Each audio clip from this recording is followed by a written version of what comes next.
5, 4, 3, 2, 1.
Hey, YouTubers and friends, welcome to another episode of Tuesday Night Live. Tonight we have the master guru of do-it-yourself, Alan Robinson, with us. We're minus Dano, unfortunately, and Rose, so it's Toledo, Jess, and I, so bear with us. Hopefully Jesse won't have to work too hard, but we'll be right back. Hey, YouTubers and friends, thanks for joining us for another episode of Tuesday Night Hangout Live with Toledo Jess, Dano, the Treasure Vixens, and I.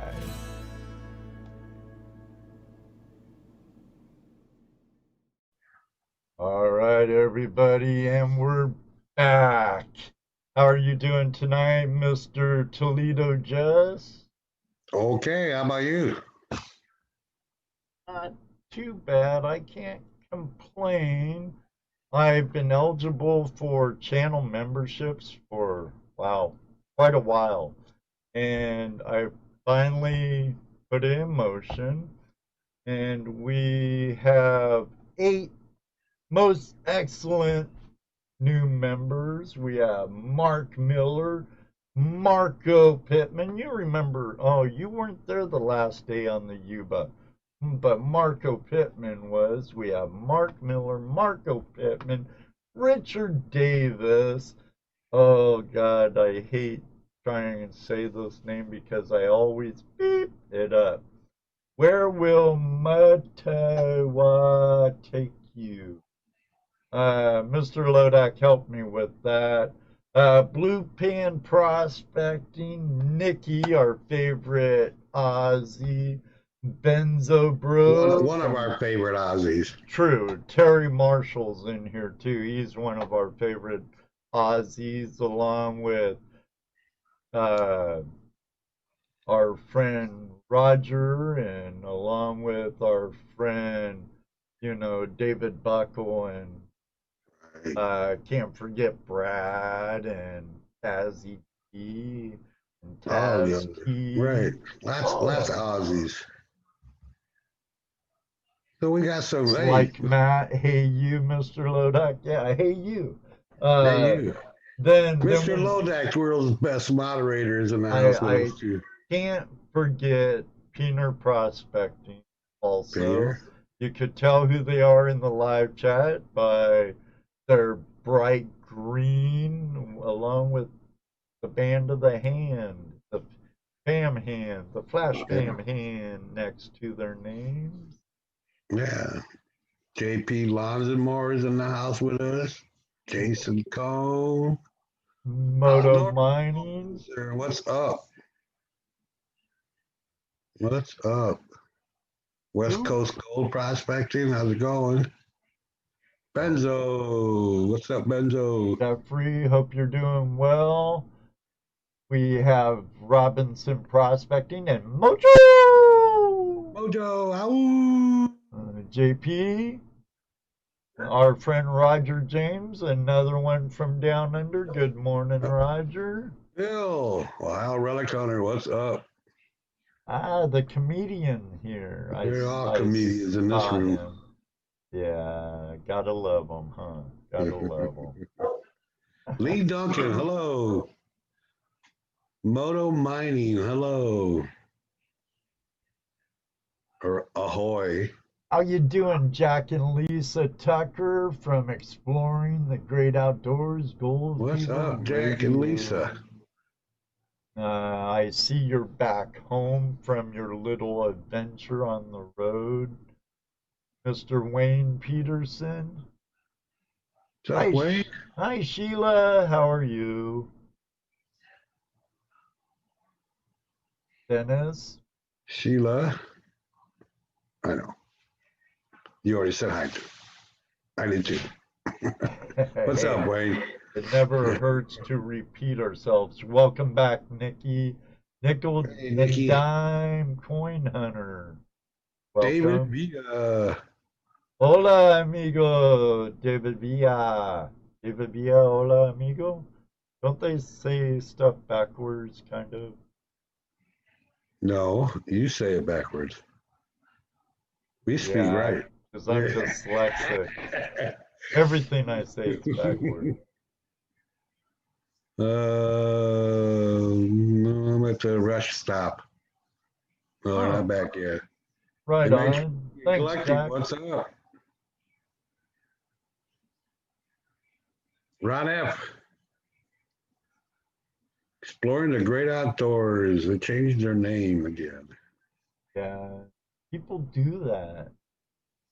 I've had the same name all my life. Toledo Jess? Yeah. All your life? When did you get that name? When did I get that name? Did you give you that name, or did someone else give you? I gave me that name. Oh, like T-Bone. Remember when? Is it kind of a Steinfeld thing? No, listen, let me explain. You asked me a question, let me answer. Okay. Remember when they used to get AOL disc in the mail? Oh, yeah. I remember when I got my first one and I had to figure out a screen name. Right. And Toledo Jess was available. So you ran with it. I ran with it. And there is no other Toledo Jess. Any other Toledo Jess is either two names or has a one or a bunch of numbers behind it, or it's Jess Toledo, which is a singer, by the way. So I've had this name since 10. In fact, I have from when I used to work before I retired, right?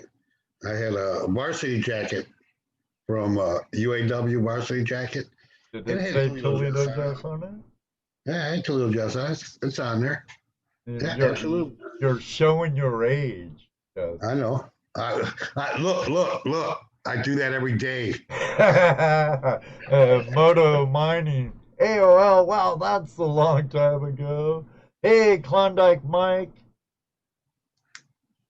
BC Treasures. Hello. Yeah, that's a long time ago. How are you, Treasure Trails? Yeah, Digging with Deej. Hi, sorry I missed your live stream before. Jersey History Hunters. I missed theirs too. Sorry, girls. Hurt Radio. You're 10 minutes late. We're going to have to dock that from your pay. 20 minutes. If you only docked him 10 minutes, that's no big deal because he already knew he was going to lose that, right? Right. So you dock him another 10 minutes, so that's a punishment. True. Late. Hey, Snorkel Pirate, how are you? What's Joseph up? Richard, how are you doing? I hope everyone's well. Jason Combe, how are you? Oh, we got All a right. super Look at that. chat from our friend BC Treasure Trails. Oh yeah, super No, chat. Dennis, you'll have to just put up with our chit chat for a little while. We'll get to the mats. Don't worry. Let's get on with the Too. mat chat, not the chit chat. Yeah. We already warned Alan about it, so I guess I could. I guess I could turn that up. Don't really need me in two places. Eating No. up my bandwidth. Right. Well, I've done enough chit chat since the crowd wants to talk about mats. Let's bring our guest in. We could do that. I'm gonna Pin pin him you up. up. I'm gonna pin you up, Alan. It's all you, buddy. Hello, Alan. Everybody, this is Alan Robertson. Hello? As said, the guru of DIY. I started watching Alan's videos back when he was building trommels out in the desert. So. Oh, different Alan. Oh, that's a different Alan. That's a different Alan. That's Alan Guthmiller. Guthmiller. That's the one. The one that wears the hat. Right. All these Allens around here. But Alan is kind of like me with like buckets and PVC trommels and stuff. Right, and he does do a lot of DIY stuff. Yes.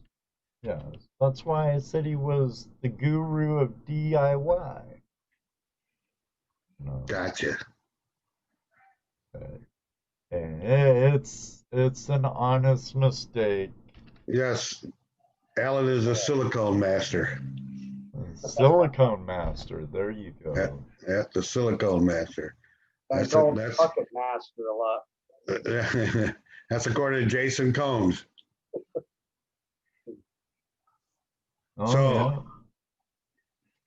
So you just let me keep believing that even after I mentioned that to you pre-show. Oh boy, I'm gonna get it. I do trommels. I wasn't trying to mislead you. I'll get them when it's live. I'll get them. Honest mistake. We set you up. Sorry, Jesse. Yeah, you were behind it too. I'm perfectly innocent. See my halo? It's on top of my horns. Yeah. But Alan does do silicone mats, and you've been doing that for a little while now. About 2 years. Yeah. So what got you into trying silicone mats? I just wanted to. I needed some new mats because I wasn't happy with what I had. I just wanted to see if I could make my own. So I just started researching, and my first thought was some type of portable rubber, something. And so I just researched, and I come across people making molds for like candle making and things like that out of silicone. And I thought, well, I'll just give it a shot. So I went out in my shed and cut some grooves in a board and filled them with silicone, and that's how it all started. And the funny part is that it caught gold, even with just the boards. And then I tried some coins and some clay, and I actually made a drop ripple sluice out of Legos. And it worked. And that really got me thinking. It's like, why is this working? Why does it work so well? Well, come to find out, the gold doesn't like to slide on silicone. So the silicone itself is catching the gold. Correct. It's not necessarily the ripples or any of that stuff. The silicone is kind of acting like I don't want to say mercury because mercury will engulf it. Right. But it kind of is it attracted to it? Well, Or is it just there doesn't is want to slide there's on not much out there on it. What I did find was that there's a whole bunch of science and stuff, and I'm not a scientist. I'm just a practical guy. But what happens is silicone is hydrophobic. All it means is Okay. it pushes the water away. Okay. So it's And like so- it's like a diamond or gold. It's hydrophobic. So Right. Right. And just like the gold, when you put two hydrophobic surfaces together, it causes a friction. And so when the gold slides across the silicone, it causes a friction and it doesn't want to slide off of it. I mean, it doesn't. I mean, it will slide off if you get enough water behind it, right? Oh yeah. Yeah, okay. Sure. Yeah. So, For sure.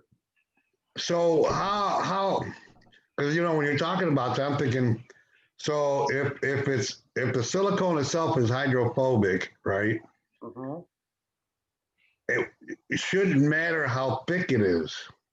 Is that right? Is this like silicone straight out of a tube? Is that what you're talking about? Right.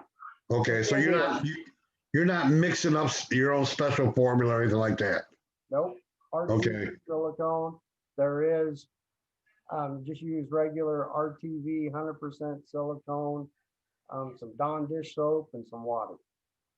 Huh.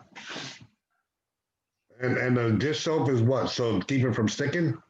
The dish soap is kind of like the mold release. Oh, okay. It also keeps it from sticking to your hand. Right. Oh yeah, I love gloves.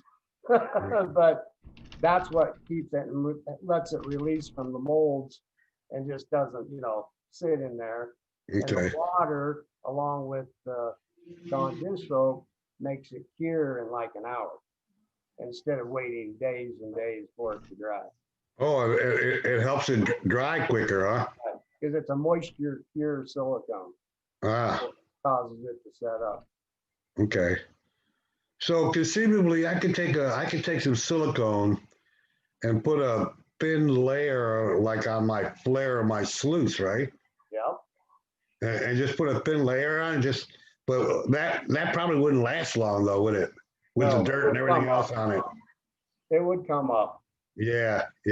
But So for you all, the people that are skeptical, I mean, if you're doing really fine gold, take a bead of silicone, wipe it across the top of your flare or just before it goes into your mat, Right. run it, and then go back and look and see if there's any fine gold sticking to it.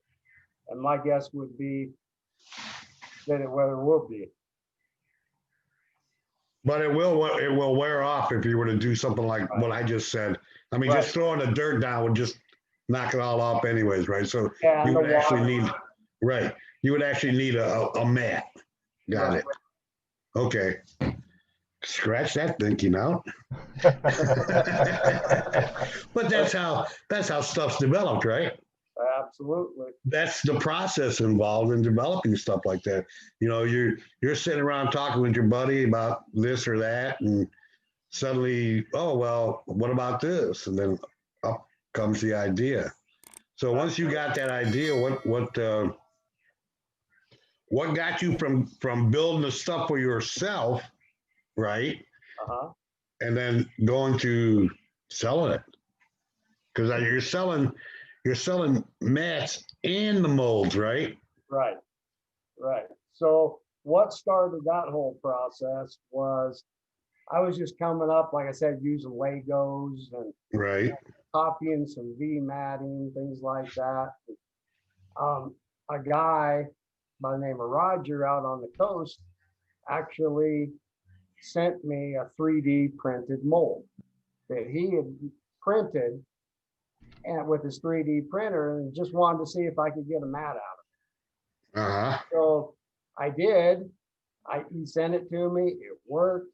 I said, and I talked to him again and I said, hey, this might be something here. You want to make some of these, sell them, whatever. I said, it was your idea to come up with a 3D, printed mold. You want in on it? He says, I got a job. I don't need anything else to do. He's like, if you want to do it, knock yourself out. So I had never even seen a 3D printer before. I had no idea what I was doing. And of course, I went to my wife and I said, hey, honey, I'm going to buy a 3D printer. What's that cost? So I learned, it took a couple months to learn how to run the thing and a lot of trial and error. But now I've got 4 of them and they run pretty much 24/7. So now, not knowing a whole lot about 3D printers, I know a little bit about them. Mm-hmm. How long does it usually take to print out a mold? Like one of your smaller sections. Like this one here takes about 14 hours. 14 hours to print that out. Yep. Some take 8, some take 9, 10 hours. Depends on the pattern or what? Depends on the pattern. Yeah. How much filament it takes. But it is time consuming. Yeah. Here, let me say hi to a few people who've come in here since we started talking. Luke. And Rasta man. Rasta man, Ralph, what's up? Been a while, buddy. Kittens. GS Prospecting. I saw Jason. Yeah, Jason Keith. Prospecting. What's up, Jason, buddy? LBPA. I thought I saw Jason the Mason in here earlier. Or was I seeing things? Flower Gold? Yeah. Not sure. I thought maybe. See Terry Marshall. I could have been. GS Prospecting, Miss Laurel. Our buddy Todd's in the house. What's up, Todd? Patriot Prospecting. Sir. Hey, thanks, Josh. Josh Ortiz. How are you? Welcome. Welcome. Okay, I think we got everybody. Did we miss somebody? Miss Laurel? I said hi to Miss Laurel. Oh, okay. She said hi back. What? Jason, no show. Jason Keith Prospecting. We went out yesterday, but only got a couple of flakes. Thought I was in Ohio. Hey, we still like our gold. Yeah, it all adds up, brother. It all adds up. Sure does. There's more of that little stuff than there's that big chunky stuff. Yeah. Unfortunately, it's not. Unfortunately. I wish we could find nuggets like we did out with Two Toes in California every time, huh? But no kidding. You saw they went back to that spot. Oh, yeah. More than once, I'm sure. They go back to Gold Mountain quite a bit. Oh, yeah. Speaking of which, in case he's in there, what's up, Gary? Two Toes. Is Gary in there? I don't know. He's probably lurking. He does that quite a bit. So Two Toes, if you're lurking and eating dinner, how are you? Jeff, if you're lurking too, how are you? Goldsmith? Yep. Smith's Gold, sorry. Moto Mining asked, hey, Mr. Guesser, how good are these mats for the finest gold? I take it like beach flower gold. Very well. I know Jason the Mason, our buddy from Wisconsin, the flower gold wizard, really likes it. Yeah, I think he's bought some of your molds, hasn't he? Yeah, I sent some to him. Yeah. Thought I saw him making some molds one day. Did a video of him making some molds. Yeah. Yeah, I've taken them out to the beach a few times, out to Yeah. Washington, and they do very well. I'll be doing it another video here real quick. I've got a new mat I developed for the cube that we're going to run in the cube. I'm not a cube guy, but I know a lot of people are. So I decided, why not? We'll make one for that. Why not?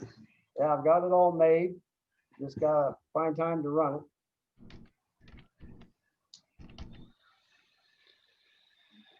Ever gets warm enough again. Yeah, we're Do just you have snow yet in Montana? And we had 4 inches yesterday. lucky you. Keep it there. Yeah. Keep it Yeah, there. keep it. Like our Just- friends up in New England. Keep it up there. Supposed to be 6 below Saturday up there. You know what's funny? Thursday, they're calling it to be 80 degrees here. And like tonight, it's supposed to get in the mid 30s. I don't think we reached 50 today. No. I could be wrong, but I don't know. No, it didn't rain today, did it? No, it didn't rain today. it rained on me at work this morning, Yeah. and I'm working outside on steel. And Yeah. that ain't gonna happen in the rain. No. No. Howdy, Adam. Hey, Gold Rush, Cali Gold Rush, good to see you, brother.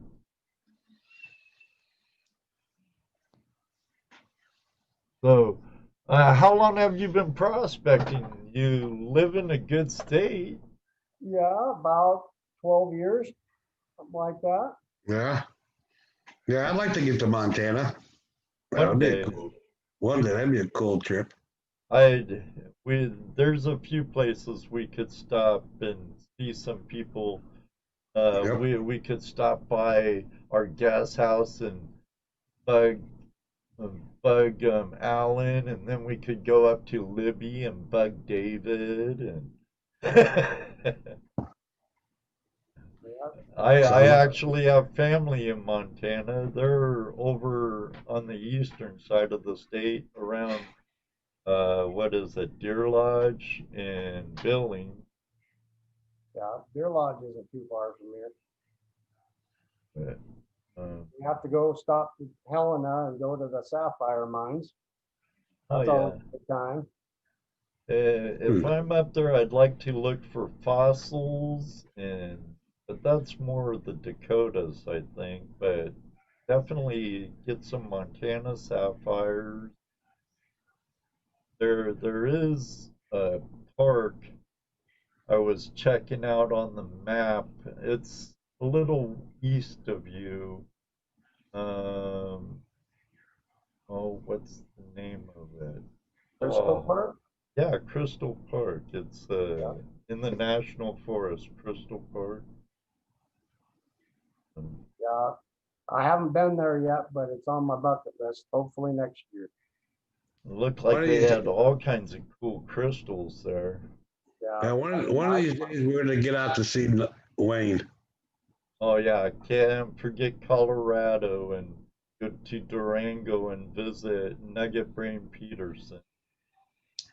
Our list just gets bigger and bigger, Wayne. Bigger and bigger. We're working on it. We're working on it. Man, our pockets are getting heavier and heavier, though, are they? They're getting lighter and lighter, I tell you. Yeah. Rastaman Ralph says, Alan, you need to make a dredge for the last place you were at with a bucket. Yeah. So that was a fun trip. Is that when you forgot your sluice with your trommel and everything? No. We went here a couple weeks ago over to Zortman, Montana. That was real interesting. It's about 10 miles of dirt road to get to the little town, but you can run a dredge there. You can high bank. There's no fish in the creek, so they leave everybody alone. you have to stay in the RV park or motel to get access to their claim. But that's not too tough to do.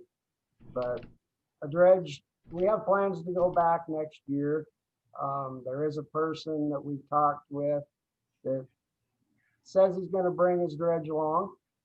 So we'll see what happens. But it's a drive. It's about 350 miles from me on the other side of the state. But that was a fun place. Yeah, Jason just showed up. What's up, Jason? Jason the Mason. Hey, Jason.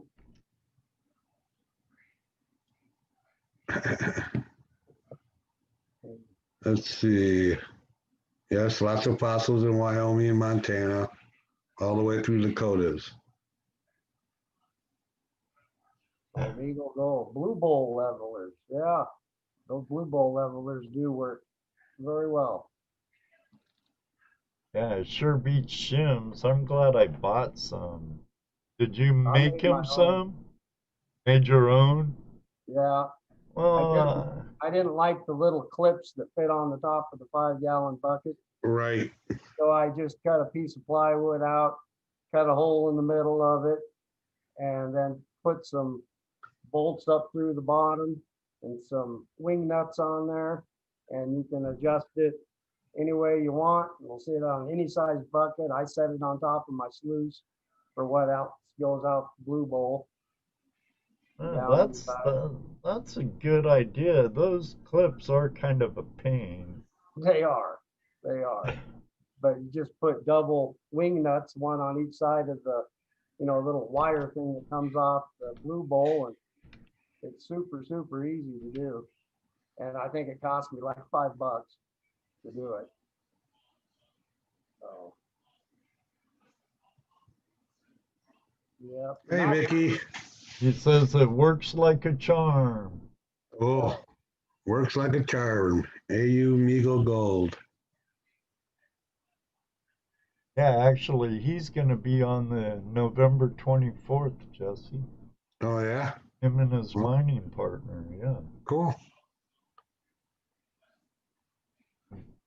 Keep the questions coming, people. Yeah, so you said you were starting to make a new mat? Yeah.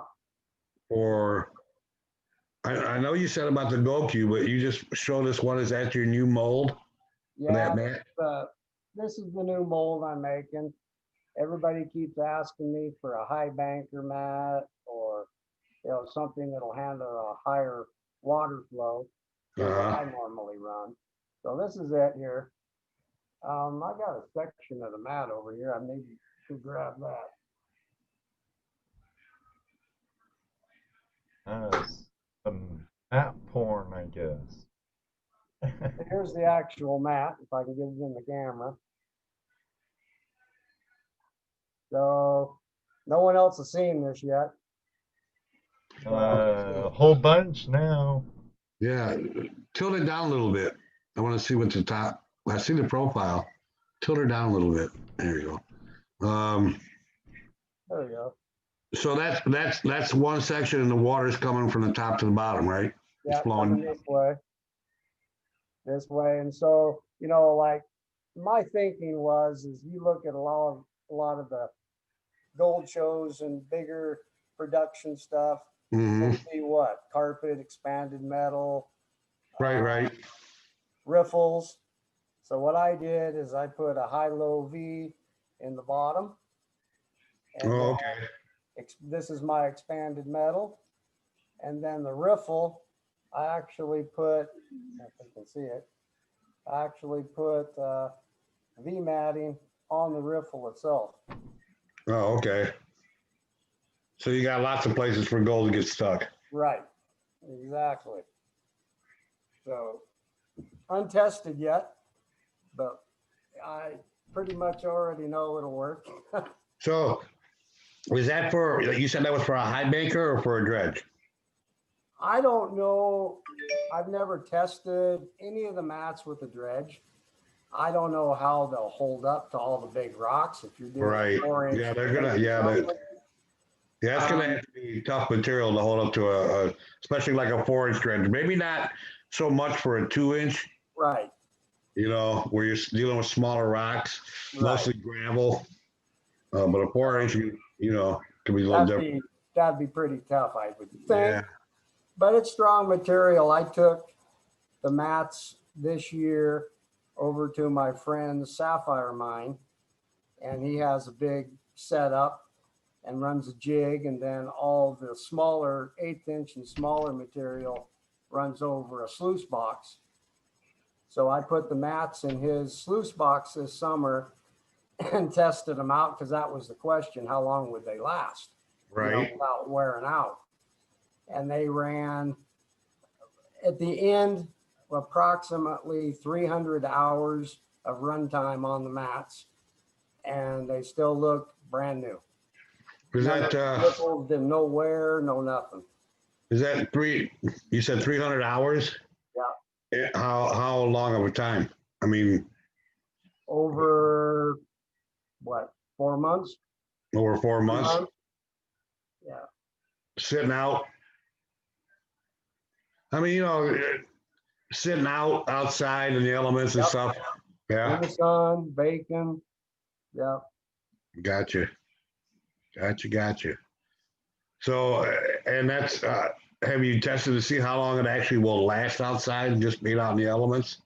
Have you gotten that far? I haven't. So out in the elements, I mean, yeah, they sat out there for 4 months, and I would guess to say he's closed down for the winter and has gone to Arizona, but I bet you those mats are still in that sluice box. I would guess. I would have left them in there too. Yeah. So we'll see next spring. Right. So then you'll know. Yeah. Then you'll know. Yeah. Then he'll know. Exactly. Right. Well, that's progress, Yeah.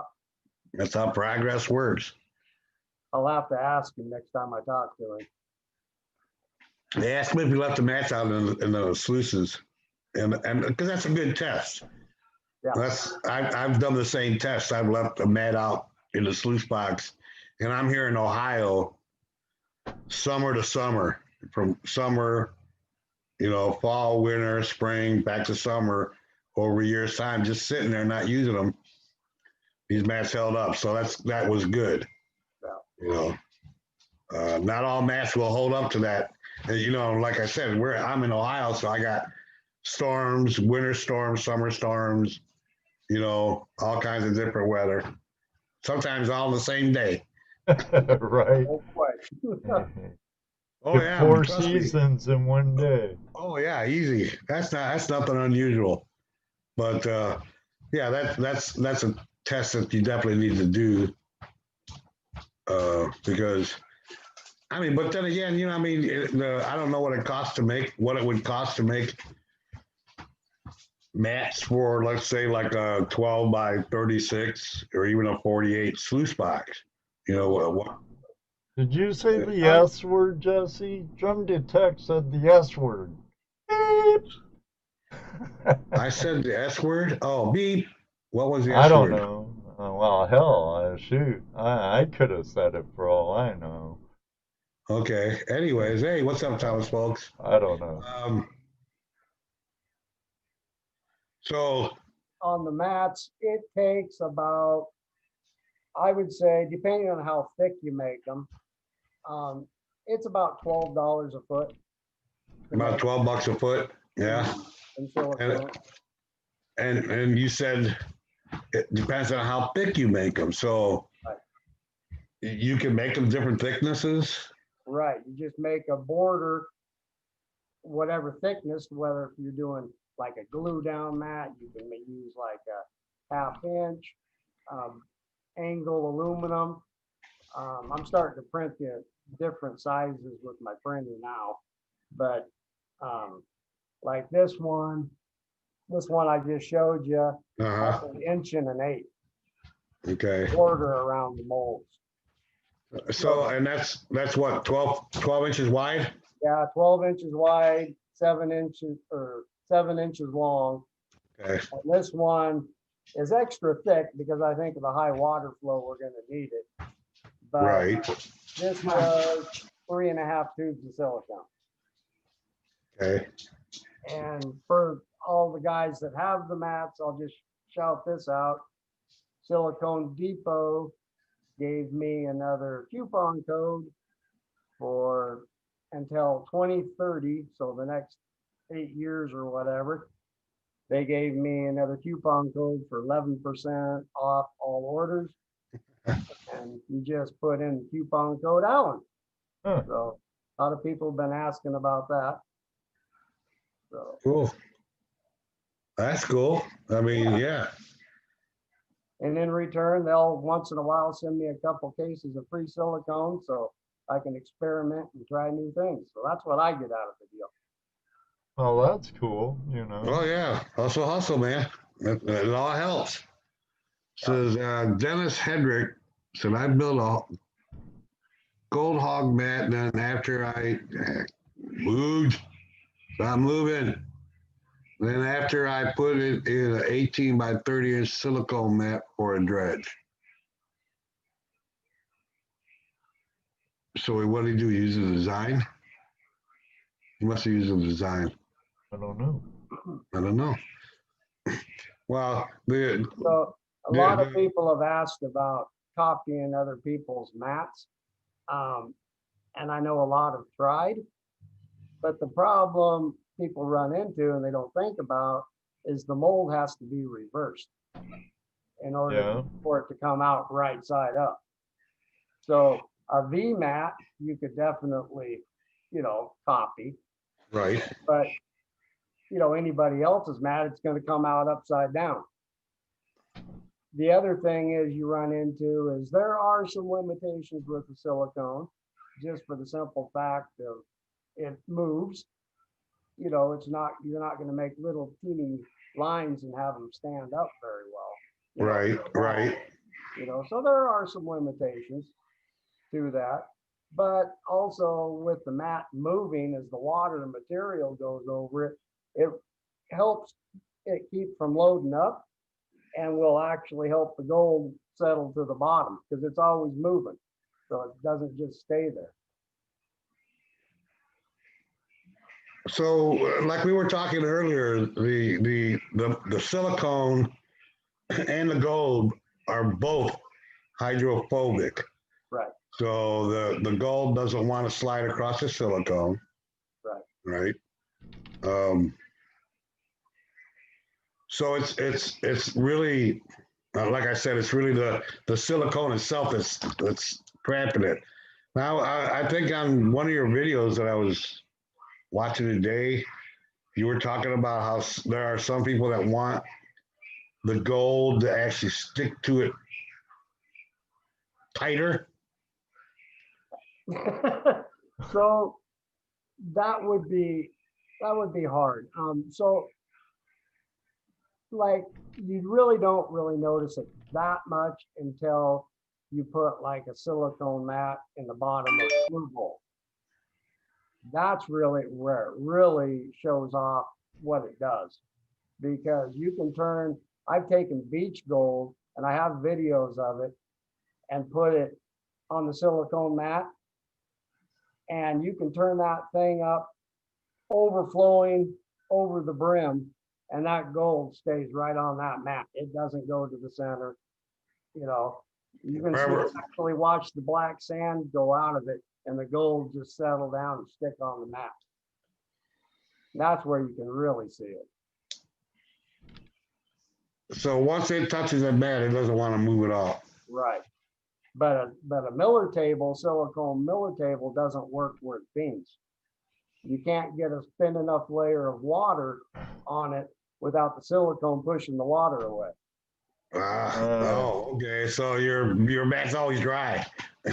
Right. You're running in streams instead of a flat surface. Right. That would suck. Yeah, it doesn't work for it, darn. So in that case, would the silicone alone act like surface tension to a degree?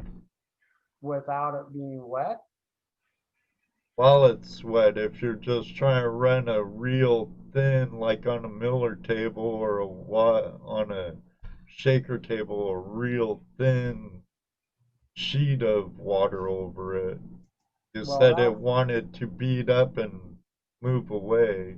right, right. And so, yeah, I tried a Miller table all out of silicone, and you can't get, I mean, it'll work to a point, and the gold will stick to it, but to get it to be really efficient, you can't get the water thin enough Right. without it just going like this and pushing away. And then you Okay. end up with these little lines of water going down. It's really kind of a mess. Oh boy, my brains are working now, dude. Nikki had a question about black sands running over the mats, over the silicone mats. Does the black sands just run off or does it stick to the mats? It'll run off. Yeah, the black sand will go off the mat. You can see that in the blue bowl really well. I have had some that really, really heavy stuff. You really kind of have to work to get it to move, but generally that's not a problem. So what if you were to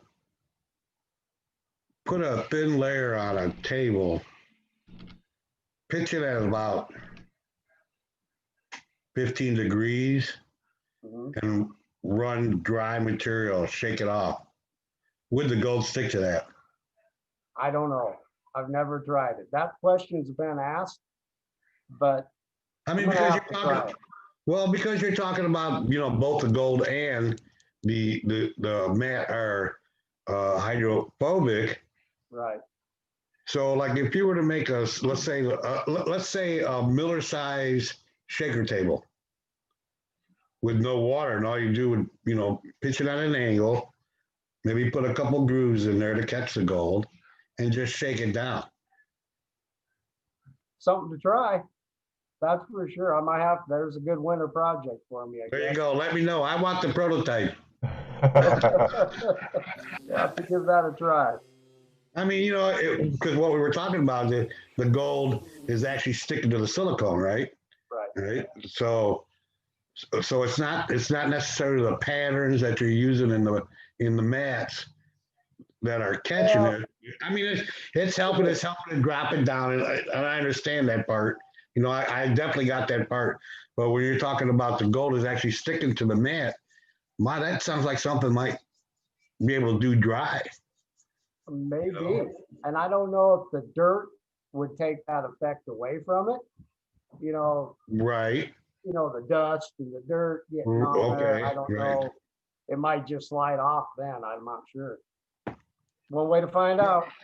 Well, but at the same time too, haven't you had problems taking off little pieces of gold off the silicone? Oh yeah. Okay, Yeah. well, I mean that's where my thinking is. Think about, you think about it, you're in a desert, no water. How are you going to run a bunch of material over maybe a shaker table with silicone on it? I don't know. I'm Dry just blower mats? Yeah. Benzo Gold's like dry blower Dry mats. washing. yeah. I'm wondering about that. There you go. I want the first prototype though. Okay. The other Just thing with the 3D printed molds, I mean, it's just enhances it because the 3D printer prints in a single layer. It'll Right. print the whole mat, a single layer. So you end up with these little teeny tiny grooves. If you take like a jeweler's loop, and I'm going to do a video and I'm going to put it on and look at it, you can see why they're so effective because you got all these little layers, Right. From put the in grooves, and with a 3D printer, you can adjust that too and put in deeper grooves, make it thicker.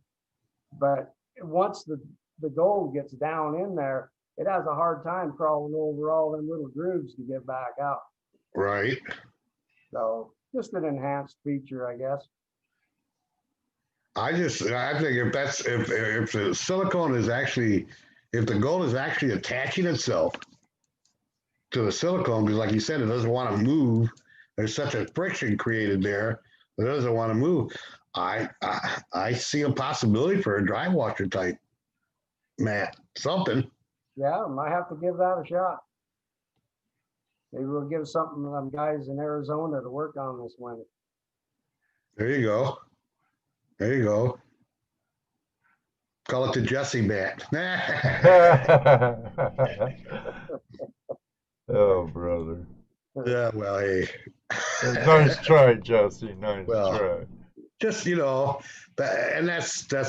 that's just the way my brain works. Sometimes I'll hit an idea like that, and I go, oh, if that's the case, why couldn't this work?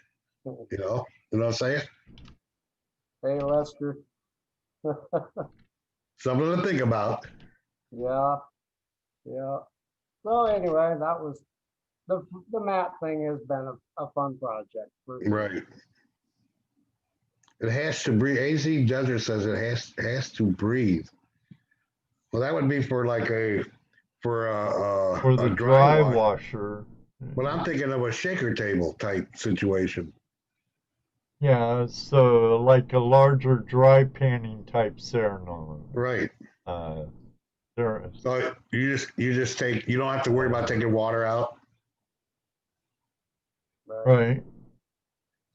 Yeah. I'm interested in try that new pan that Coulter's come out with or is selling now. It's got that soft bottom in it, but it's not silicone and it's not supposed to shed the water away like the silicone does. So interesting. It's going to be interesting to play with. Let me interject for a second. Thank you, Barry. Thanks for the super chat. And our brother Barry, the River Chef. Thanks, Barry. Have a good time in the Big Easy, New Orleans. Well, I'll be the first test dummy for Australia's hot conditions, if you like. That must be Nikki. Yep. She brought it up. She'd be a tester for you in Australia, too. There we go. Oh, we have quite a few Aussies in the house. I've sent some molds to Australia. So what did I ask you already? What got you into selling the molds over mats? For me, the molds, I mean, it was just kind of I had no idea it was going to go here and to where it is now. I just said I was going to try it. If anybody wanted them, the molds, I would share what I come up with. And it was, I said I was going to have the most tricked out sluice backs in the country, with a 3D printer. If someone else wanted to try them, I'd sell them the molds. And I had no idea it was going to end up here, but it's easy for me because I do get very busy, especially in the summer times. And it's easy for me to go back, hit the button on the printer, it prints it out, take it off, shove it in an envelope and ship it off. It takes 8, 13, 14 hours to print one mold, but I don't have to sit there and watch it either. I mean, it's not quite that easy, but I don't have to sit there. I can turn it on and go to bed, get up in the morning and have something done. Well, you ever have one kind of screw up on you, start printing weird stuff? Oh boy, I went to town one day and I come home and I had a ball of filament about that big around and it was scraping off onto the floor and I've had some real disasters. So I guess you can't really just leave it alone, huh? No, not really. If you got everything right, you can. Right. It does happen. It does happen. Yeah. So I mean, now you mentioned you had like 4 3D printers, so you're pumping out 4 a day, pretty much. Yeah. 4 to 6, I can print out a day. Depends on which. I just got the 2. I was just had 2, And I Uh, was having a hard time keeping up, so I bought 2 more. oh, okay. And of course, I had to buy a different, same brand, but a different type. And that's been a little challenging to get them up and working smoothly, but I'm getting there. That's yeah, always a learning curve, huh? Yeah. Learn your tools. You got to learn your tools. Yeah. That was just, I wanted to do more designing and trying different things. And if they're always busy printing molds, I can't do anything else. Right. So every time I want to try something new, I got to stop production. or So, buy another printer. or buy another printer. So, and printers are not that expensive. So, No, no. few $100. Yeah, a couple $100 now. Yeah. Well, they've gone down quite a bit then, huh? They have. So what about the medium? How is that? Is that expensive? The like the filament stuff. Yeah. Okay. Filaments. Yeah. Whatever you call them. Yeah, it's gone up a lot. When I first started a year and a half ago, it was like $13 for a big roll of it. Uh-huh. Now it's over $20 a roll. It's kind of like a regular printer, huh? It's Yeah. cheaper to just go out and buy a new printer than replace the ink in it. Just You know? about. Just about. But you can do quite a few molds with a roll of Yeah. printer stuff. So is that filament? What's that? What is that? What's that made out of? So the filament that I'm using is called PLA, and it's a lot of different things in it, but it is basically made out of pineapple fibers. Pineapple. Okay. Yeah, so it will break down eventually, and it's biodegradable, all that good stuff. I haven't had one fall apart on me yet, but I think, eventually they will break down. They have a tendency to warp if you leave them out in the hot sun. So I wouldn't. Smoke. Okay. But inside or in the shed or garage, they're fine. Okay. Let's see any more questions here. So do you have a claim in Montana, or you just go? Are you a club member or anything? To GPA or anything like that?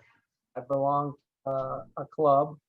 It's a GPAA chapter, Uh-huh. and I go there quite a bit, about 40 miles. So that's where we've been waiting all summer and all last summer for the Forest Service to build us a new bridge. And I ran into the contractor actually in town today, and he says, "Hey, have you been up there?" I said, "No." I said, "Is our bridge done?" He says, "No." He says, all we have to do is put the decking on, but the decking is stuck in Oregon. When they had all the fires, they shut down the plant. So he says maybe this year, but probably not. So they moved all of our big tailing piles up there. We had tailing piles 30, 40 feet high from when it was dredged, and they moved them all and reconfigured the creek for the fish and all that good stuff. Made a big mess is what they did. Yeah. With all their big equipment. So did you have a lot of fires up there this year? What's that? Did you have a lot of fires up there this year? We got real lucky here in Montana this year. Yeah. Real lucky. Seemed like it was mostly California, then Oregon and Washington that had most of the fires. Speaking of the Oregon fires, I know our friend West Coast Prospecting had a very, very close call with his residents in Medford, Oregon. So everybody say a little prayer for all those that are in need in Medford, Oregon now. Just Thought I'd throw that out there. So you don't. So Chrissy, our Outdoorsy Gallo. our favorite Canadian fisher, gold prospector, metal detector lady. She wants to know if you ever make molds for like plastic lures for fishing or anything like that. I haven't, but I sure could. And I've thought about it. Yeah, that would be something pretty easy to do. My wife also does jewelry, silver jewelry. So she's asking me to make molds for her. Oh, here's one of them. I don't know if you guys can see that. Oh yeah. Oh, It's a cool. silver gold pan. And then I just took some of the gold we found and glued in there. Nice. So I 3D printed the mold for that. So does she pour those? No, she wouldn't pour So that. she uses metal clay. Uh, So it's actually clay, and she molds it around, and then once you fire it, it burns off the clay and be 9% silver. huh. Nice. So she makes all kinds of jewelry stuff. So yeah, I'm gonna be making some stuff for her. Yeah, fishing lure stuff, that would be easy to do too. You know, Sure. plastic worms and Right. things That's like what she was that. talking about. Yep. Yep. I have to get into that when I get some more time. As soon as I run out of ideas for mats and stuff. No, you got a new one to work on this winter. I do. I do. I mean, you know what? It just seems like that would be something that could probably work somewhere where they don't want to take a bunch of water up, you know.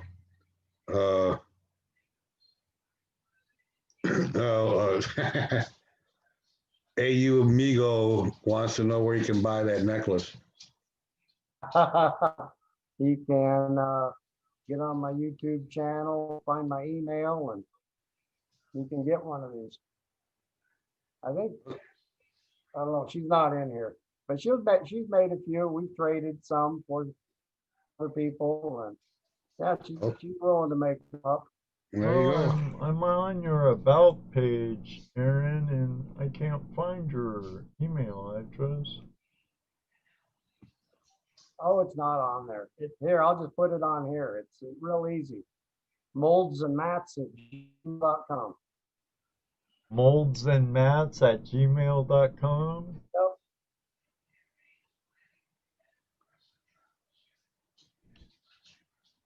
You type it in the chat room there for you.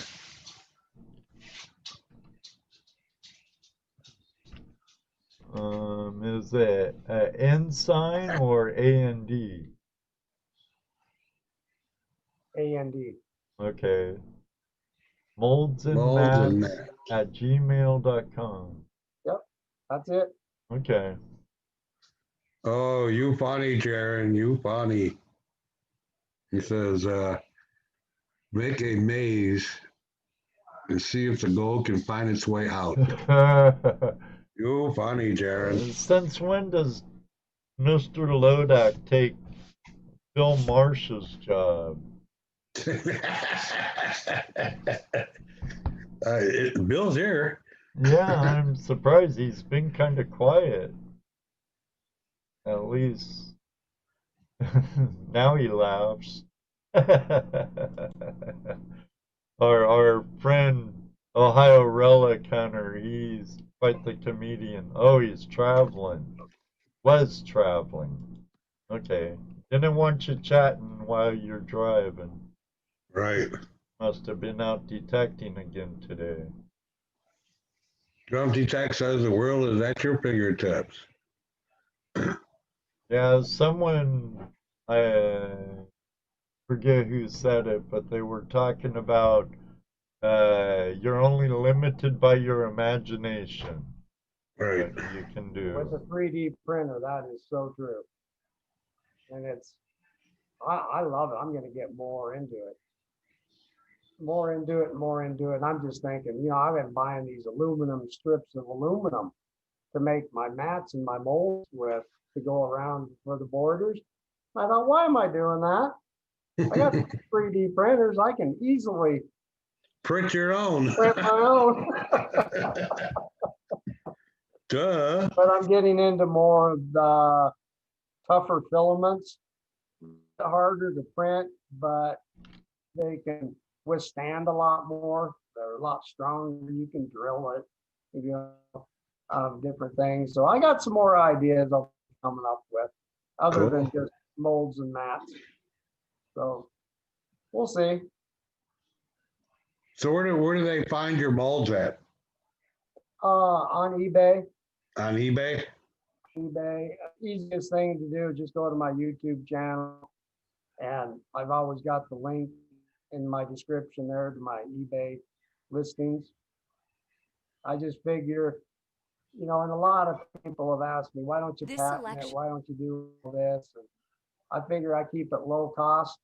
The more I put into it, the more I charge. And I'm kind of about, I started this whole channel just to show people they don't need to spend, thousands of dollars on equipment. You can do it pretty cheap. So that's the way I've just gone and done it. I don't have to worry about a website and all that stuff. Right. Put it on eBay and there we go. Richard Davis. Oh yeah, super chat. Thank you very much for the $50 super chat, and none of you ever have to worry about being late. I'm just glad you're here now. Thank you very much. You bet. Oh, Richard's a mod. He don't show up green.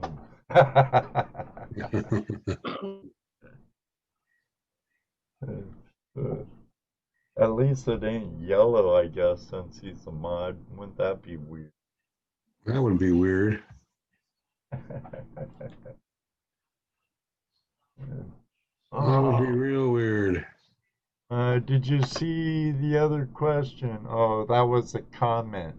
Our friend Donald from Arizona commented, if you make something for the desert, hit him up and he'll give it a whirl. Okay.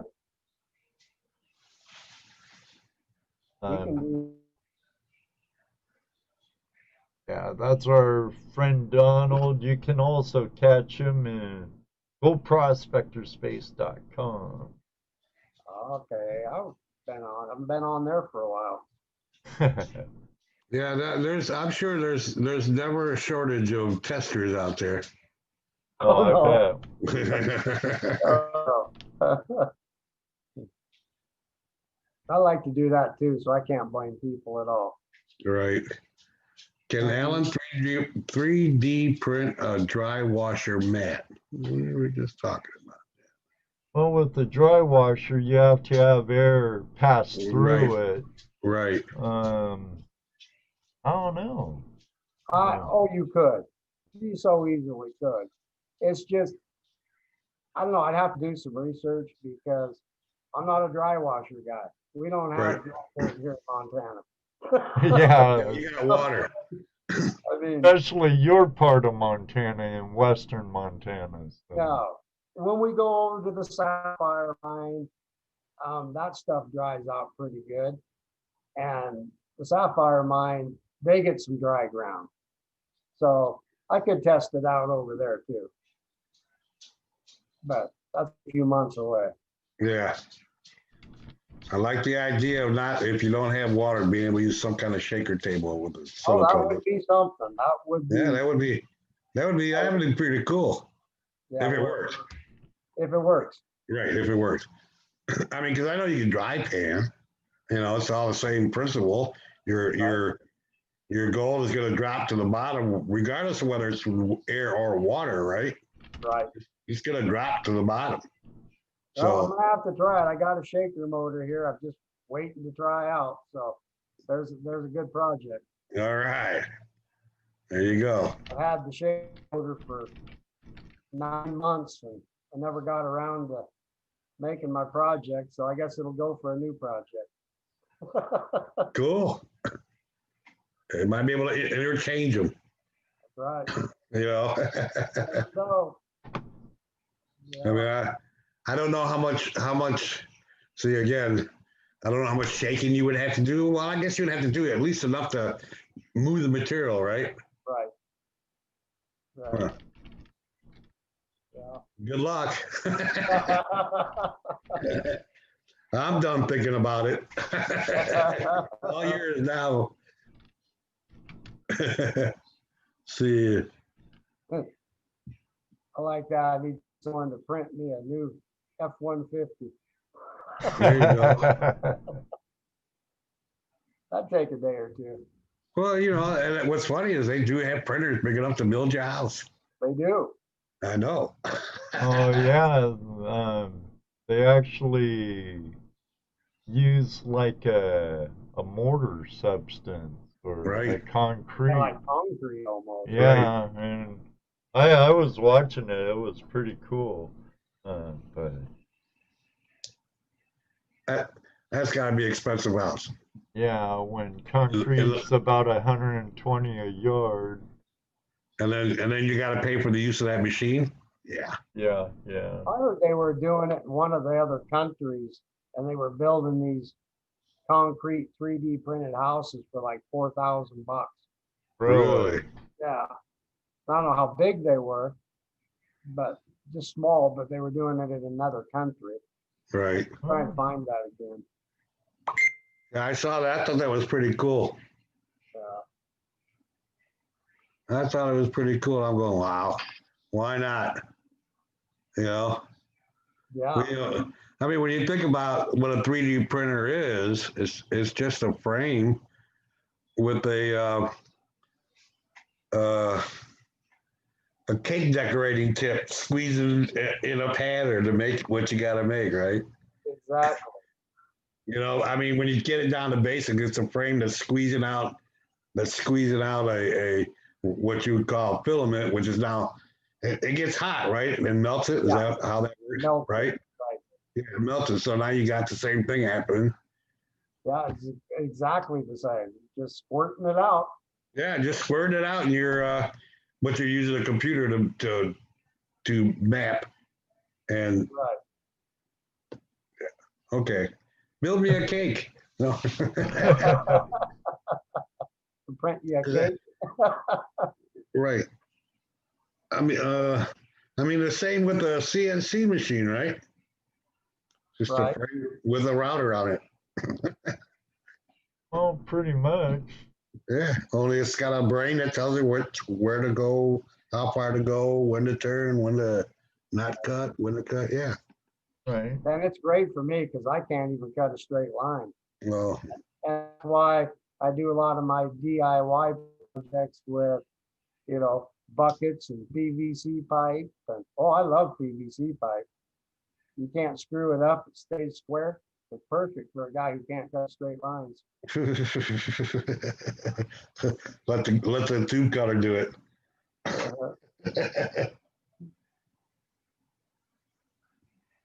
Oh, we're live. We're live. We're live. We're always live. Yeah.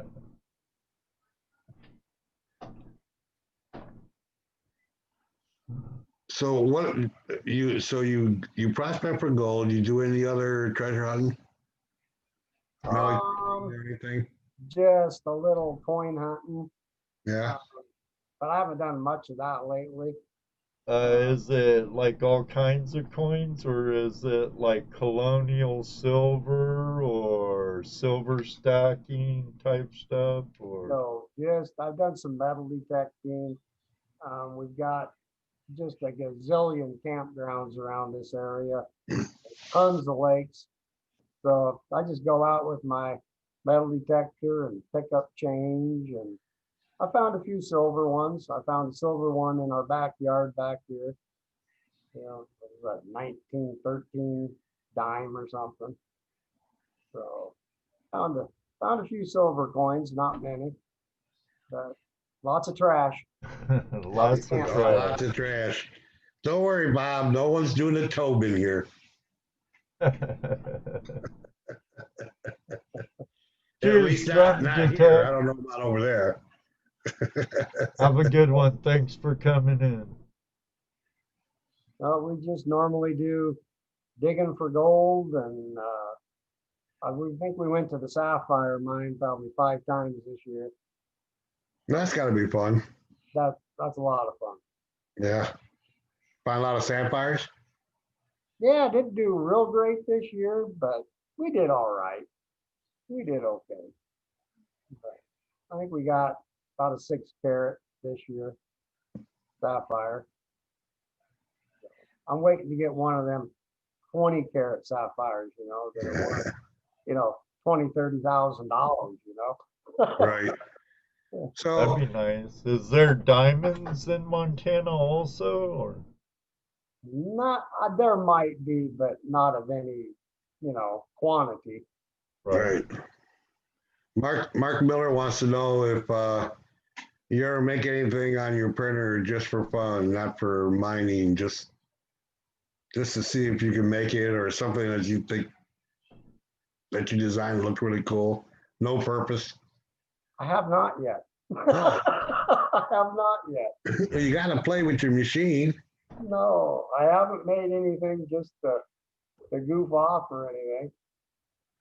I should probably do that sometime. Now that I got 4 of them, I could probably do that. Yeah. Also, Christy wants to know if you got any of that good old gold porn. Oh, poured gold? Gold porn. Gold porn. Yeah. Yeah, they like looking at naked gold. Oh, do I have any like right here? Yeah. Oh, Should have probably warned you. It's on his necklace. Yeah, it's on your necklace. And no Tobins, everybody.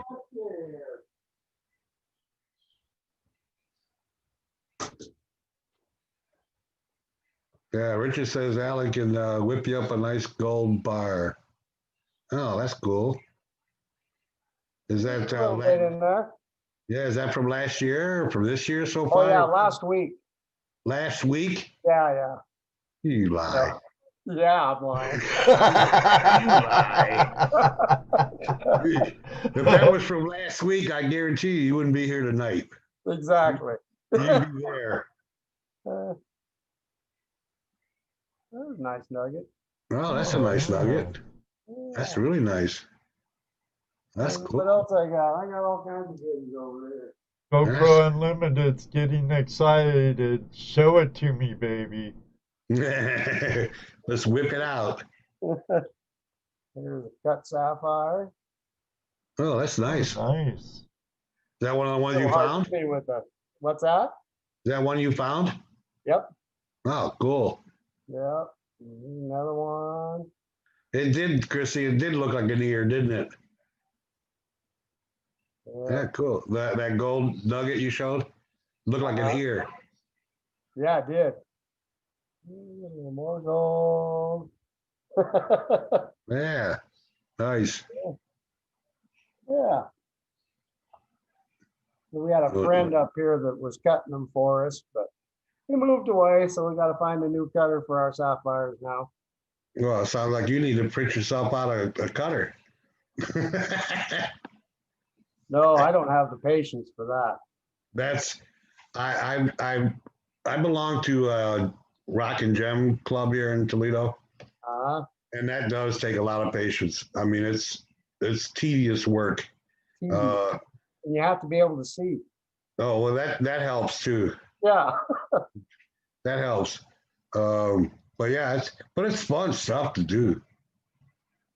Oh yeah, I would. I've watched some guys do it, and I just like, no, can't do it. I don't have patience. It does take patience, time, a lot of just real slow work, but it's fun. All these questions here. Have you done any lapidary work yet, Jesse? Just a couple pieces. Cool. Right on. That's I think what I think they're having a meeting tomorrow, as a matter of fact. Oh, cool. Tomorrow's Wednesday, right? Which Wednesday Yes, is it? sir. Oh, yeah, third Wednesday of the month. Cool. I might have to go tomorrow. Go learn some more lapidary. There you go. Yeah, I mean, because like for me, I'm not really into it, and I don't want to spend $1,000 for a machine when I can join a local club, learn stuff from people, and use their machines Oh, there you go. for $20 a year. You know, so that to me is worth taking the time to do that. That's for sure. Now you mentioned Calder earlier, Calder Young. Uh-huh. Have you thought about incorporating magnets in your silicone mats anywhere? I've thought about it, but never, I don't know. You sure could. Well, I've used magnets in the past, Hmm. and they do a really good job of removing your magnetics, especially when you're running, so you don't have to pan all that out, right? Right. But sometimes it just, I don't know, I don't think I have enough black sands magnetics here to make it worth. Do it. That's all you got to do to get it to run and build your ripple and all that stuff. Right. Dennis Dayton has just come out with a mat. Oh my God. Have you seen it? No. For the cube, it's Oh, magnetic, okay. so it traps all the black sands up on the slick plate. Huh. And a lot of fine gold, I would imagine. Well, knowing that, you know not to throw your magnetics away. Right. You know what I mean? I mean, if you know that, you're right. It will trap some of the small gold in there. But if you know that, you know to get, at least it's in there and you remove it later. But if when you're running production, when you're running some kind of production where you want to run a bunch of material, to be able to remove that black sand out of there as before it even gets down to your system is great. I think just a hassle, just a hassle. I'll have to check it out. See Yeah, you just what put it. Dennis has up his sleeve. Yeah, he actually introduced it Sunday's show. He talked about it on their show. Then he put a video up today about it. I watched it. Interesting. Huh. I didn't get to it. So another miner mining the miners. Called the Viper. Called the Viper, right? Yep. Yep, the Viper. So everybody's got, and one of the things that you mentioned in your shout out video for tonight, I think it was your shout out, one of your videos. So like everybody, when they buy a piece of equipment, they tweak it. Uh-huh. I mean, Everybody does. I know I do. Yeah. And especially if you're into DIY stuff, I'm sure you would do more. I think I've tweaked everything I've ever bought, at least a little bit. So. David Villa uses a magnet on his Gold Cube slick plate. Oh yeah. Yeah. Like I said, I've used magnets too, and they're okay, but it's just one more thing to deal with, I guess. I like to make things simple, as simple as possible. Like I don't like to classify, so I want something that I can just shovel into.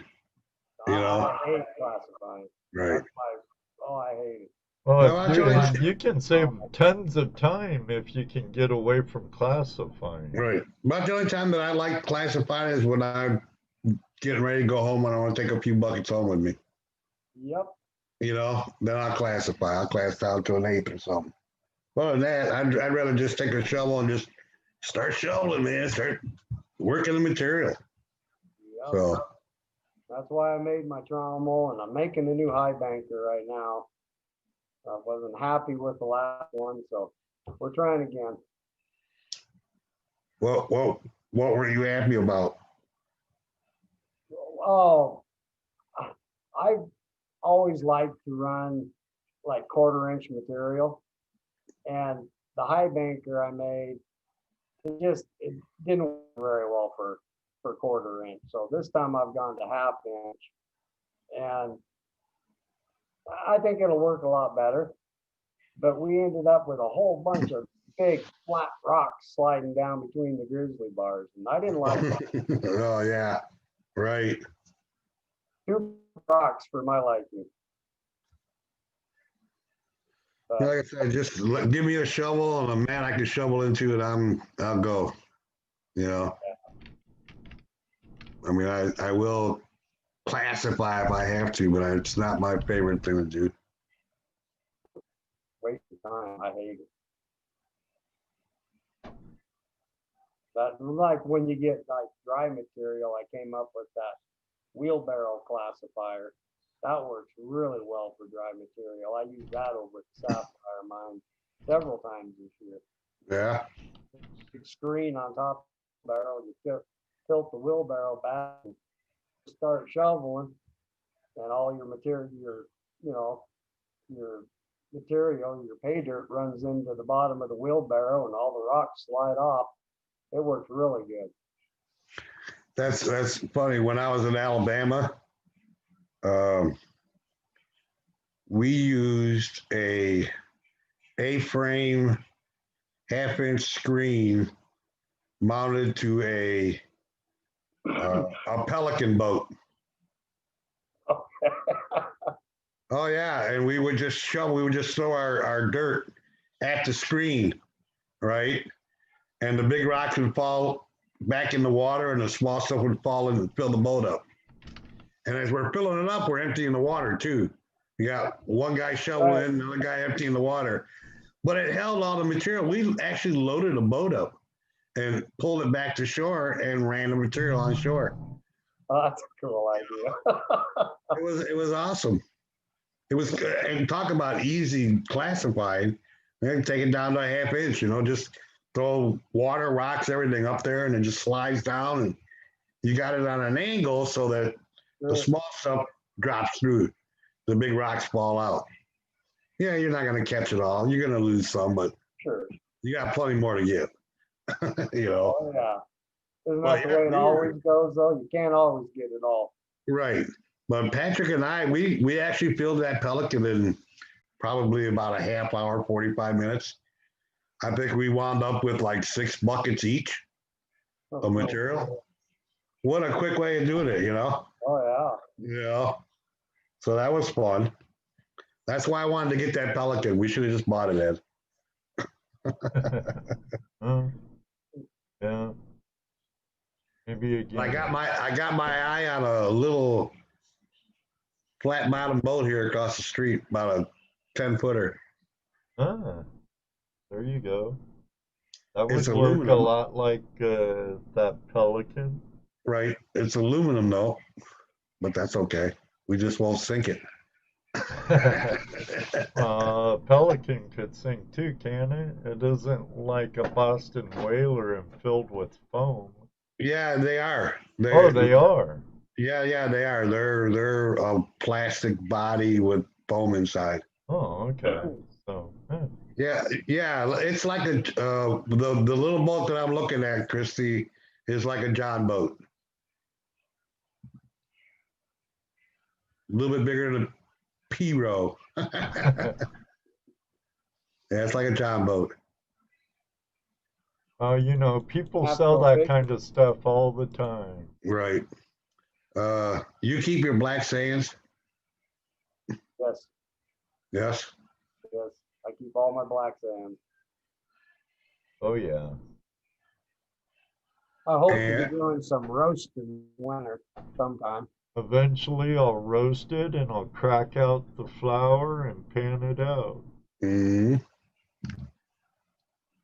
I don't mess with mercury anymore, amalgamation. What about white sands, our friend Polly, Pioneer I use those Polly for my asks? beach. What's up, Hey, Polly? Polly. Pioneer Polly in the house tonight. Celebrities around. Oh, they abound tonight. No mercury here. Okay, I bought a 10-foot Pelican boat a few years ago off Craigslist. First time out. One side filled with water, barely made it back to shore. Had to punch a hole in the bottom for it to empty out. Bummer. That would suck. Fiberglass it when I got home. Good deal. I'll give you $50 for it.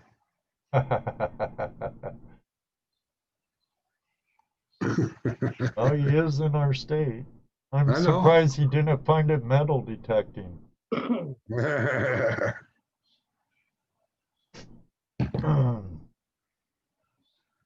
Lee Hirschberger, how are you doing, brother? Lee. What's up, Oh, Lee?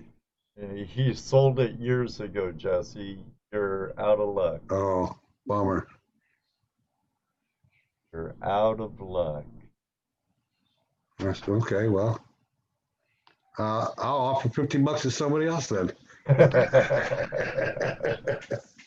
Oh, and it's run for the hills. Hey, what's up, Bryan? Mining. How are you, Ronald?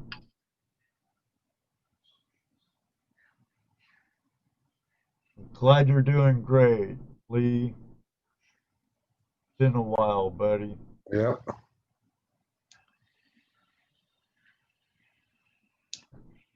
Iron Marvin. Yeah, my voice is still whacked. I don't know Yep. what I did to it. What, you got sick? Huh? No, that isn't that after you had your operation?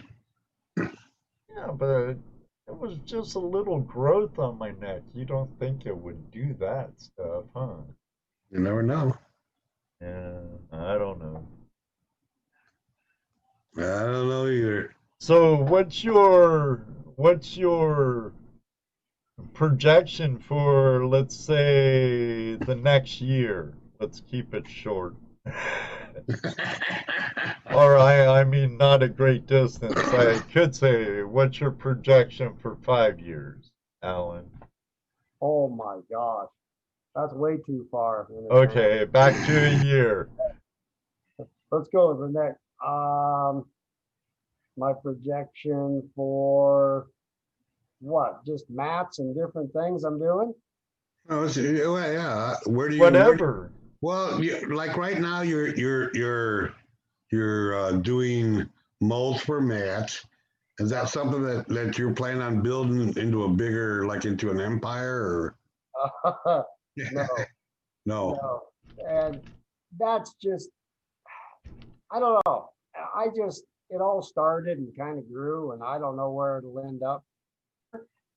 Um, I hope to do some more different things besides just the molds and the mats. Um, I don't know. The 3D printing is very interesting to me, Addictive? and I don't even know if I'll stick with all gold equipment. Maybe do something else. There's always, people come up with things and put it out there. And, this was, I think a lot of people dream, well, why can't I come up with something and turn it into something? And the molds have kind of done that. So, I mean, I'm really happy about that, but we'll see what else I can come up with. And I don't even know what it'll be yet. Who knows? And then again, maybe the industry will drive you. And that's very true. That's You know, I mean, you think about what just happened. I mean, now you're looking at doing something for dry washing. right. Right. Like I said, I don't know where, I never planned on being where I'm at now. You know, I was just gonna throw some videos out there and, you know, come up with some different ideas and try different things and, you know, and it just kind of grew from there. You know, I never dreamed that I'd be at, you know, 10,000 subscribers on YouTube. Never dreamed of that. Wow. So it's growing. It just keeps growing. Yeah. So, and it's been a lot of fun. Been a lot of fun. And I will admit, not all of my ideas have been good. You know, there's been some real fails and some bad ones. Well, you got to have bad ones in order to have good ones. You do, you do. You know, I mean, imagine if you'd have, you know, on your first try, you built the perfect thing. Now what are you Right. gonna do? Yeah, that doesn't happen. No, right. On your first try, No, you know. no, What did Edison say? Well, that's 100 ways I know I can't build a light bulb. that's right. You know, so yeah, definitely. That's right. I mean, and with 3D printing, I imagine that that kind of gives that kind of raises the ceiling to like almost anything that come out of your mind you could you could make. Right. My biggest issue right now for me is I want one that's bigger. I want a big print one, you know, because you're limited. You either have to make it in all kinds of little pieces and put it together, Right, you know. So, and right. the big ones, I mean, they don't make great big ones, you know. I'm looking at one right now that's 14 by 14 inches that'll print. So That's probably not going to be big enough either. probably not. You know, I think it'll do. It'll have to do because then you're Well, starting then- talking real money. right. But that would the size is only determined by the size of frame that you can make for it, right? Right. I mean, it would seem that if you were able to make a big enough frame and tracks for your printer to run around on, then you can build one yourself. Come on, you're the Sure. DIY guy.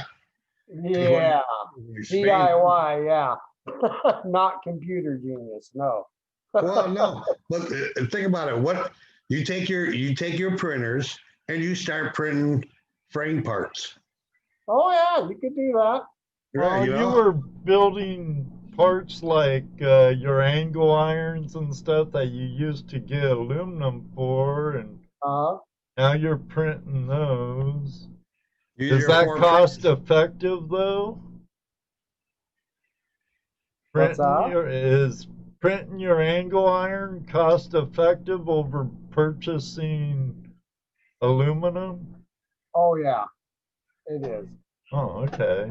Yeah, very cost effective. Not, I guess I've kind of gotten over the time thing. I mean, it takes, I'm more looking at it like, okay, this printer will print, you know, 500 holes versus how much time it takes. Right. So it is cost effective to like to print two pieces 12 inches long, an inch by inch and an eighth, and two pieces 7 inches long. It takes like 18 hours to print that. But I could print a million of Right. them. Well, think about hey, there you go. Make yourself an erector set. Right? Print out an erector set for your struts and stuff for your monster 3D printer. So, all from your little 3D printers. Oh, that's a science fiction movie there. The mini 3D printers building a giant one. there we go. You could do it. You can Oh, do, I see yeah, all kinds of guys printing sluice boxes and stuff, sure. you know. I haven't gone that far, but I think we have one. I think we have one of those guys in here now, or he was. Wasn't Robertson prospecting in here? he 3D Yeah. print one. Yeah, he Um, three. yeah. The little keychain sluice he gave me was made on a 3D printer. I think Oh, he I've seen 3D those. prints. Oh, His no, he sluices are says thermal his formed, are thermal formed, right? You're right. I forget. but So many I have prospectors. a keychain he gave me that was made on a 3D printer. What's up, Jonathan, friend?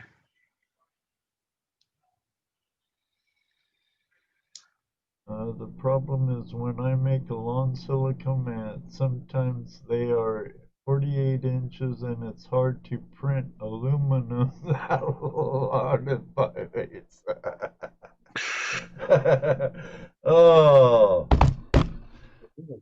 we have a lot of comedians in the house. Bill Marsh, More like jokers. they're taking your job, buddy. They're taking your job.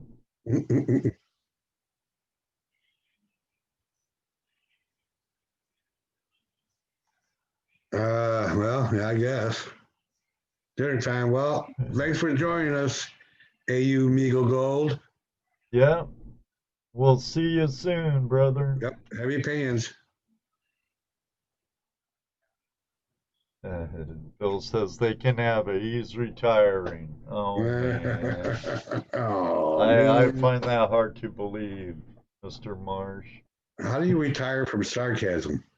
I don't know. I don't know. Isn't it kind of a natural thing? Well, yeah. Were you born a sarcastic a-hole, or did you learn that? You ever hear that song, Ed? Oh, The a-hole song? oh yeah. I'm an a-hole. I'm an a-hole. No, no, no, no, No, no, no. different song. Different song. YouTube it. Okay. I'm sure I'll find 1,000 by Yeah, I'm sure you will. I just listened to it earlier today. Outdoorsy Gallo, our good friend from Canada. Question: does Alan's wife run the 3D printer too? What does she make? She does not run the 3D printer, but she wants to learn. So she can make some more stuff for jewelry and things like that. She wants to learn. But like I said, the printers have been so dang busy. So hopefully now we can sit down this winter when things slow down for us and we'll have some time and she'll get to learn how to run. Cool. Yeah. Yep, I get lots of free time in the winter time and busier than heck in the summer. So Dennis almost says my they time of year. Dennis says they make the 3D printed sluices in West Virginia here, but I haven't found them to be that good. I think they would be real slick if it was just they're printing the whole sluice and not putting a mat in it.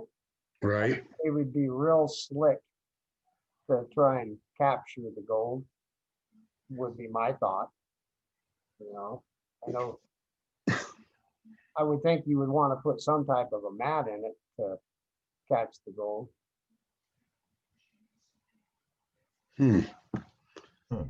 Interesting. So let's I see. don't know how it would work for people to 3D print them and sell them. It would take so much time to print a sluice box, you know. But who knows? Well, I imagine if you were to build one with like drop ripples or something like that in it, Right. That would work. But where your patterns are already built into it, I think I don't know if he's talking. Oh, he's talking about 3 because that's not Spike because he thermoforms his. Right. But I I can mean, see with the drop ripples and things like that. right. I'm just thinking the 3D printed material might be slick, but Oh yeah, but couldn't you? It is plastic after all, right? So couldn't right. you season it like you would a pan or? I guess you could. Like Oh, Bob's back to his game. Yeah, yeah. uh, Yeah, but I said, isn't his part of Ohio a lot like West Virginia? You know, yeah. he's down in the hillbilly Robinson sticks. Prospecting. Robinson Prospecting. Mark Miller coated one of my sluices with silicone. Yeah, how did it come out? Interesting. Mark. JP's thought about it. I think it would work as long as the silicone stayed there and didn't touch off of it. Right. I suppose you can rough it up enough to make it hang on. Mark said it worked really really well. well. Wow. That's cool. Worked really well, he says. Cool. Cool. But now he does a 3D print. He uses thermoformed material. Right, it's a lot like Spike does, but different material instead of ABS. Right. It'd be interesting to watch how they make Robinson prospecting sluices. Mm-hmm. I'm sure they are, Chrissy. Or some printers better than others. I would say you get what you paid for. Right. Spend more money. If you spend $100 on it, you're gonna get like $100 piece of compared to like $1,000 3D printer. You know, the like the ones that do, 10-inch molds or 10-inch prints, you can get one for a couple $100. And for the Right. normal guy, I don't think you really need any more than that. Oh, okay. I mean, it works fine. I don't think a more expensive one's going to print. I mean, once you melt the plastic and print it out, I don't know what the difference is, All you're doing is melting plastic and printing it out. Right. Gold Squad Prospecting, Alan. 3D print some 10-inch pans. 10-inch pans. I should do that sometime. But like I mentioned before, I'm just getting into printing some of the tougher materials that'll hold up. The stuff I'm using right now would never hold up in a pan. So that's one of the things I want to do. And then I want to put, instead of the riffle at the top, to trap the gold like a pan has, I want to make that part silicone. But I want to make it flat to sit around. So you have it with a 3D printer. Do that. I imagine some of the stuff you use is going to be a lot tougher material, right? Right. So you can do something that's going to hold up better. So they like the print. You can print carbon fiber. You can print. They call it wood, PTEG. So there's some tougher materials out there, and like you can print with wood, but it's a plastic infused with wood particle type stuff. And which I have not gotten into, but I have gotten into this stuff called PTEG, which is tougher and will withstand a lot more abuse than what I've been printing with. So I'm just starting that and I'm playing with it and I'm getting it to work. So we'll see what happens after that. I've got two printers that'll print 12 inches wide. Okay. 12 by 12. So I could make some pans and stuff like that. So that's in the works. That'd be cool. Yeah. That would be cool. But get on that dry washer. Okay. No, not the dry wash. Not the dry washer. The shaker table. Right. Right. And you don't want it classified. Right. Right. Well, yeah, right. That Jesse Mendez, he hates classifying. And carrying buckets. With a passion. Yeah, and carrying buckets. That I know for sure. But who likes carrying buckets? They get heavy. And the older we get, the heavier they get. Buddy. You do. I'm starting to go to half buckets. Yeah. Well, I've been at half buckets. Well, I'm that's working because you're I'm working my real. way to quarter buckets. Actually, the prospecting we did a couple of weeks ago was fun. That's the kind I like doing. Just scratching and, you know, finding nuggets. Oh, when you were in California. Yeah, that was fun. Yes. I didn't carry no buckets in California. Neither did I. I worked a lot of cracks though. Vacuumed a lot of cracks. I don't know, that bending over is hard too. All day. Yeah, I don't like that. I don't like sitting there. I mean, I'll do it. You know, I'll sit there and do it all day, but don't mean I gotta like it. No, you don't move so well later though. No, I don't move so well anyways. That sounds. That's understandable. Dennis says you don't get what you paid for in 3D printers. There's some good companies, some bad companies. You can spend a lot of money or you can spend a minimum amount of money. Do the research. Research. Do the research, absolutely. I mean, and it also depends on what you're going to be doing with it too. If you're just doing it as a once in a while thing, then you don't need to be so concerned about, you know, how good it is. You spend a lot of money for something that you're going to use a few times. And you don't want to do that. But if you're going to be using it as a part of your business to make money, you want to go with the better quality. You know, the difference between Snap-on and J.A. Pan, you know. Yeah, you definitely get what you pay for. Right. For sure. I mean, I would buy Craftsman stuff for here at the house, but if I was wrenching at a job, I'd want a better quality wrench, right. You know, without a doubt, because it's making me money. Right. Well, yeah, I'm gonna buy a Craftsman or a Mac over a Harbor Freight wrench any day. Right, absolutely. Oh, Harbor Freight's my favorite place. Well, I mean, if it's just something for around the house that you're just gonna piddle about doing this or that around the house, you don't need anything. You don't need a high dollar wrench set or No, I don't turn wrenches for a living, but right. If I did, that would be a different story. Right. Oh yeah, I know. I used to turn wrench. I used to be a wrench, and I spent a lot of money on tools. You used to be a wrench? Yes, sir.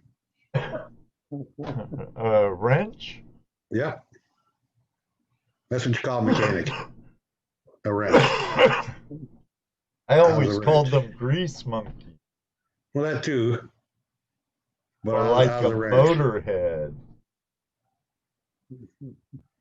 That too. A wrench, okay. A wrench, because I'll wrench on anything. Anything from car engines to jet engines. You know, big equipment, small equipment. I wrench on anything. A bridge or a car. That's a good way to ruin my day, is make me turn wrenches. Oh yeah, oh, I hear you. At my age, yeah, me too. I don't like doing it anymore.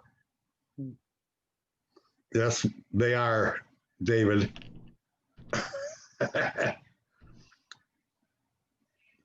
I learned one thing in auto shop.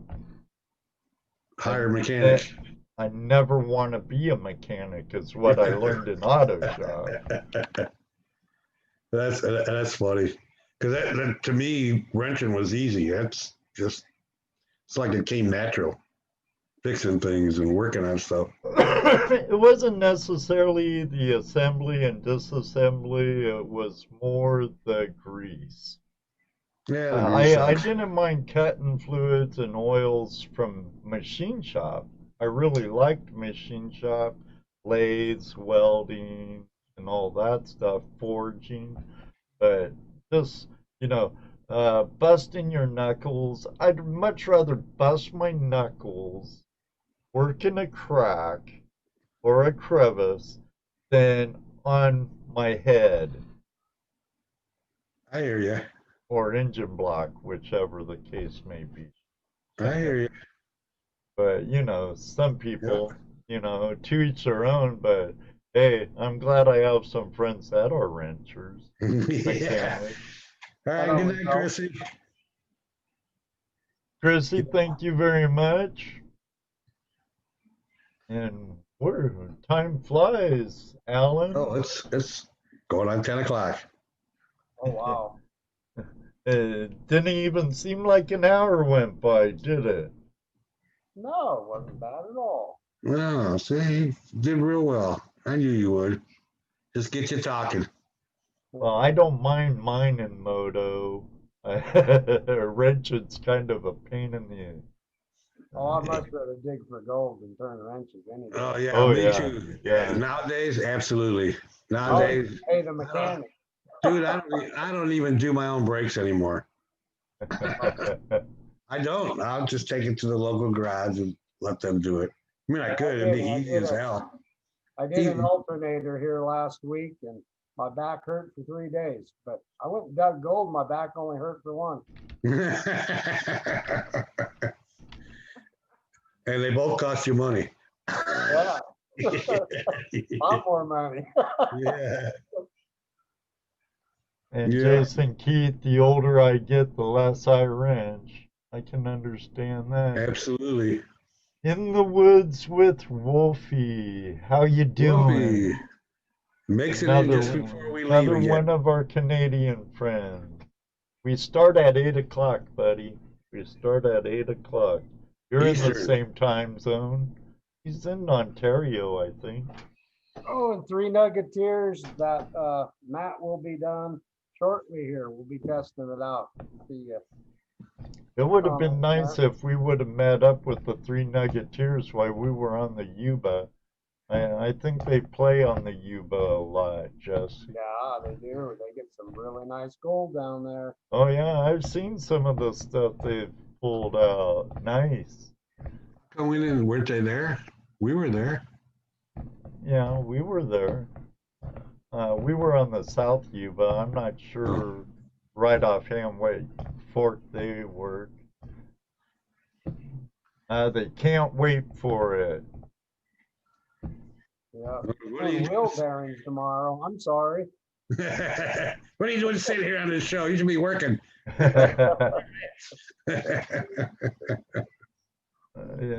Come fix my truck. Oh, my Oh truck yeah, don't doing need front wheel fixing. bearings tomorrow. Can't wait. Yeah, those are fun. Not hard, but still a pain. Like it's greasy doing packing bearings.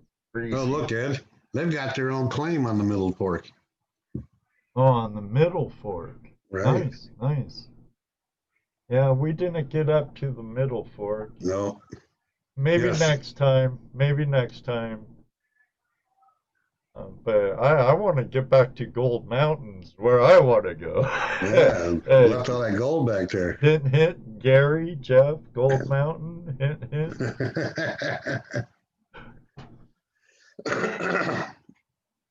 Yes, grease is better than food. Yeah, it is that time. It's 10 Yes, sir. o'clock. I have to And wake up early. I'm sure yep. maybe, I don't know about Alan. I know you can sleep in till the cows come home, Jesse. Yeah, but I don't. You know that. Yeah, you've messed I'm up. up your hours lately. You're getting Yeah, my up hour's been early. messed up. But oh well. So, Alan, it's been fun. What was your YouTube name again? Just Alan Robertson. Alan Just Robertson. just Alan Robinson, guys. Go check out his YouTube videos. The link's down in the description below. Yep. Also, I think I put out his email address right there. And let me get his molds and mats, his eBay store or eBay page. Yeah, I forgot to ask you what kind of prices are you getting for your molds? They differ just Yeah. for the size, but most of them are, you get a set of 2 molds for $37, free shipping. 2 molds for 37. Is that your choice of molds or? No, they all come together in a set, so you can. Oh, okay, okay. Matt. Gotcha. Hi, Andy Thrax Mining.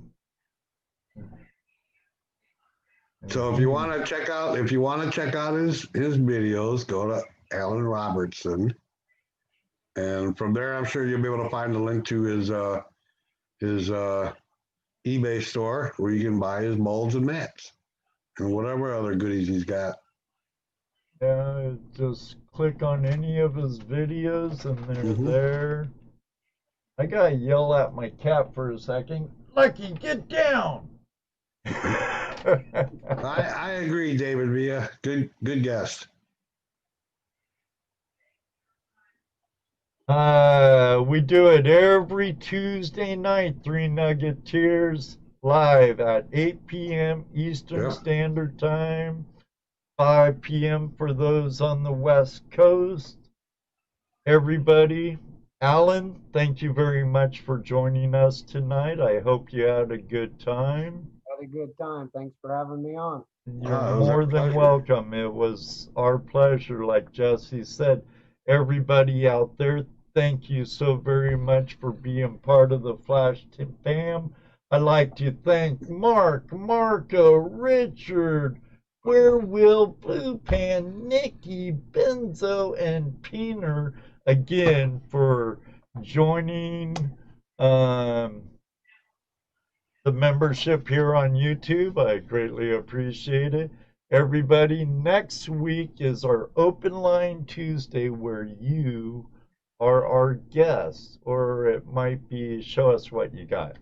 Not sure yet, but you'll know before then. You know how we are. We shoot from the hip. Yeah, definitely. If you guys got some gold porn or some of your treasure porn, send it to us. We can show what you got. Send it to flashinyourpan@gmail.com and we'll share it next week here on Tuesday Night Hangout Live. Everyone that came for your first time, thank you for joining us. I hope to read you again. Until next time, may you always have a flash in your pan. And you know what he's going to say next. That's right, because it happens all the time. Maybe one day too. We'll meet you on the river. Good night, everybody. Night. God bless. Yes? Yes, Nikki. Dinosaur poop porn is good too. Yep. Dinosaur poo porn is good too, Nikki. Good night, everybody. God bless. Good night, Nikki, Jeff, Andy Thrax Mining. Thanks for joining us. Yes, sir. Bob Drake, world's greatest monitor, Mr. Lodak. Thanks for everything. 4, yes. 3, heavy pants to you too, Moto Mining.